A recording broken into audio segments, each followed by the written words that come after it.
저와 격려의 글을 나눠온 20대 아마노 청년이 최근에 의사로부터 더 이상 해볼 수 있는 게 없다는 말을 들었습니다. 그래도 믿음으로 이겨내보려 합니다. 하나님만 철저히 의지하는 시간을 보내는 것 같습니다. 귀한 시간을 허락하신 하나님께 감사드립니다. 청년이 보내온 글입니다. 제 생전에 이러한 믿음의 사람을 본 적이 없습니다. 위기가 다가오면 우리는 자신에게 집중하게 되고 자신의 상황에 집중하다 보면 두려움이 생깁니다. 그런데 싸우기 전부터 끝났다고 생각하고 두려워하는 사람은 승리할 수 없습니다.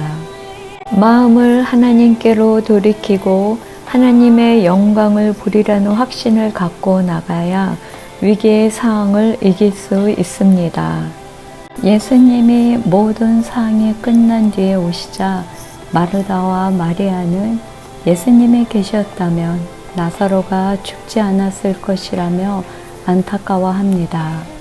예수님은 비통해 하시면서 눈물을 흘리시고 내 말이 내가 믿으면 하나님의 영광을 보리라 하지 아니하였느냐 하시고 나사로를 살려내십니다.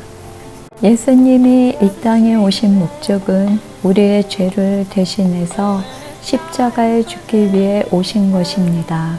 그러나 사망과 병든 육체에 포로로 묶여 사는 인간을 긍휼히 여겨 눈물을 보이시며 병을 고치고 죽은 자를 살려내서 하나님의 영광을 보여주시기도 하셨습니다.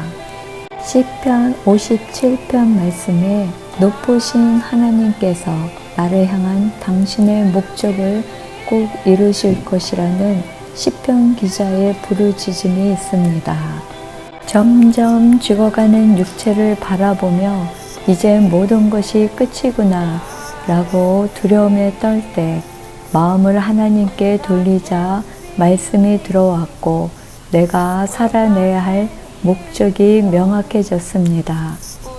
나의 간절한 기대와 소망을 따라 아무 일에든지 부끄러워하지 아니하고 지금도 전과 같이 온전히 담대하여 살든지 죽든지 내 몸에서 그리스도가 존귀하게 되게 하려 하나니 빌립보서 1장 20절.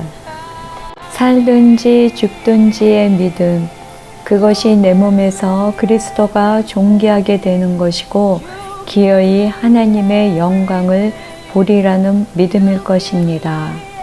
어느 목사님에게 예수님을 믿는 이유를 묻자 자유하는 사람이 되려고 라고 답하셨다고 합니다. 그렇습니다.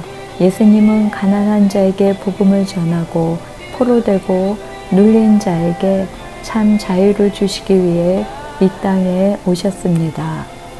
잠시도 누군가의 눈길이 없으면 바로 직면하는 죽음의 위기, 인공호흡기의 튜브에 연결해 의존하는 삶, 24시간 침대에 붙어있는 정지된 육체, 그렇게 포로되고 눌린 자 같은 ALS 환자의 자유 없는 삶입니다.